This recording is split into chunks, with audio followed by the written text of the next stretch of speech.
Hey, what's going on, everyone? This is Aaron Collins, and this is another rendition of me addressing worldly issues in a godly way. I hope everyone is doing well this fine weekend.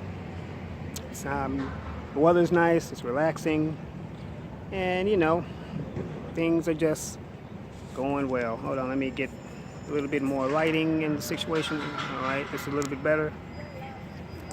So, everyone, today I'm going to do a review of the movie White Boy Rick. So without further ado, let's get on with it. White Boy Rick is based on a true story of a young man named Richard Wershe Jr., who at 14 years of age became the youngest kingpin and informant in history. He was also being used by a joint combination of the FBI, the DEA, and the Detroit Police Department. It's based on a true story, actually, of Richard Wershe Jr., and it's a very interesting warning. I may give some spoilers for the film, but that's okay, because you should definitely go see it anyway. See this film, which is takes part of a very important part of American history, particularly with the city of Detroit. So, once again, let's get on with it. So the movie opens up with Richard Jr. and his father, Richard Wershe Sr., and they're at a gun convention. They're buying different weapons because Richard Wershe Sr. is an illegal guns dealer, and they're looking at different guns. They happen to come across this vendor who's claiming to sell Russian-made AK-47s. In actuality, he was selling Egyptian AK-47s and was trying to put them off as if they were Russian-made. The Russian models are obviously the original version, AK standing for Arlen Kalashnikov, which is the creator of it. But I'm not going to go into the history of the gun. This is not about that. This is about White Boy Rick. So White Boy Rick and his father managed to con the man out of the con man rather out of the guns, and then they go on back home to Detroit. So while in Detroit, Richard and his father are discussing the gun business. So Richard Jr. decides to get off into the gun business of his own, and he happens to meet the current kingpin at that time. This takes place in the 80s, by the way. It's 1984. Richard Wershe, once again, he's 14 years old. So he meets up with this man named Little John, which is his nickname is Little Man, John Little Man Curry, who already knew his father. He manages to sell him some weapons, not to mention some silencers as well. All illegal weapons, all on the underground market. They know his father, but they don't know him, so they buy the weapons off of him. And he becomes good in with them. He gets in with them, and they let him into their inner circle. And he starts to strike up a relationship with them. One of the people he strikes up with relationship with in Curry's camp is a young man named Boo, young African American man, and which is, by the way, the story White Boy Rick. It's got the obvious racial connotations, hence his name. He's a white boy in a black organization. So during the 80s in Detroit, many of your kingpins, many of the city was like about maybe 80 to 90% black. A lot of them impoverished. Detroit in the 80s was a very volatile place to live during that time. The automobile industry had just pretty much dried up, and people were just doing what they had to do to survive. The little man rose through the ranks in the Detroit underground crime scene at that time. He took in Rick as one of his family members, so to speak. Another thing about Rick is that, another thing about Little Man, he also married the then mayor of Detroit, Coleman Young's niece. But I'll get into that later, a little bit into the story. So moving right along, White Boy Rick, he's pretty much acclimated into Curry's little family, his organization, who they didn't want to take him on at first. They didn't trust him because, well, obviously he's a white dude, a white boy. What you doing, a white boy with a bunch of black thugs and kingpins, gang members, right? But anyway, they let him into their organization. He becomes cool with them. He goes around with them. They take him to different events. He goes to parties with them, goes shopping with them. Eventually, he goes to they go to the wedding. Little man is married, the niece of Coleman Young, who eventually gets brought down because of corruption charges. But in the process, while he's going around hobnobbing and fitting in with Curry's organization, the feds catch up with him, little man, and they start finagling with him and talking to him, trying to get him to give up names, which he refuses to do. They decide they would pay him, help him as he helps them get convictions on Curry and his organization. So White Boy Rick is inside the organization. He's also working for the FBI. His father gets wind of it. He's none too pleased. Not to mention, his father seems to be getting jealous. His father, Richard Wershe Sr., played by Matthew McConaughey in a very, very convincing performance. He's not too happy that his son is working for the feds as well as in this organization with Curry. He confronts the feds eventually, lets them know that he's not too happy about it. Of course, they got stuff on him too, being an illegal gun dealer. So his son continues to work with them. His son, matter of fact, Senior and Junior happen to have conflict with each other. I look at it in a way as, the elder Senior, the elder Kurt, I can't even talk right. The elder Wershe Senior seems to be getting jealous of his son because his son's got this newfound success in the underground and with Curry's organization, success that obviously he couldn't get. He winds up getting into different conflicts with his son over it. As a matter of fact, his children are not too fond of him at all. He turns out to be a deadbeat dad. His daughter, who's also Richard Wershe Jr.'s sister, is a junkie. There's a scene where they come back home and they see his daughter in bed with a black drug dealer named Ty. Ty hurries up and gets out of the house, nearly running into his grandfather's Imperial, or Chrysler Imperial. And they live across the street from each other. And the family dynamic is not really a good one. It's considered a dysfunctional family. His daughter is a complete junkie. Eventually, they come to terms with each other. Even though his sister is a junkie, she still has some love for her brother. In the meantime, her brother is climbing up the ranks of the Curry organization, getting in real good with them once again. So eventually they wind up going to Las Vegas, where he meets another kingpin who's based in Miami. This kingpin would eventually become Rick's supplier himself as well.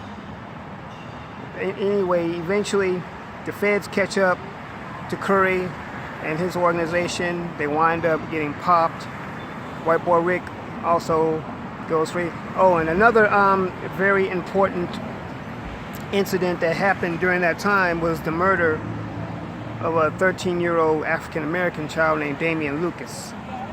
He was the unintended victim of a shootout where which some rival drug dealers, possibly Curry's people, were going after his uncle. His uncle was a rival kingpin. Well, the uncle, who was not home at the time, who they thought was home, missed out on nearly being killed, but unfortunately, it cost the life of his nephew. So Damian Lucas was the unintended target of a hit on his uncle. His uncle was into some bad business dealings, into some bad stuff. He was a rival drug dealer. Once again, it was possibly one of Curry's men that opened fire on the house, killing 13-year-old Lucas. So this incident, after a while, prompts Rick to want to get out of selling weapons, get out of the business, get out of working with the feds. However, he winds up getting back in it after Curry and his men are sent to jail, including Boo. One of the things, though, that Little Man said to Rick, which is very interesting, that there's two types of time. There's white time and there's black time. Now, some people might have not caught that, but I understand what he's talking about. See, black time, when you're serving time in jail, is usually ramped up by excessive sentencing, basically racial injustices in the legal system, where blacks get more time than whites for usually the same crime. Whites have this system to where they're protected by it, and the system works for them purely in their favor. So, and of course, a lot of things in the movie where there were some things that happened in real life that were not introduced or put in the movie, which is understandable given the allotted time for a feature to run. So obviously you're not going to be able to put everything in it, even though this is based on a true story. So after Curry and his men are sentenced to jail, one of Curry's associates, a young man named Nug, goes to Richard's house. This is obviously someone he friended from Curry's organization. While he's at his house, the young man shoots Rick.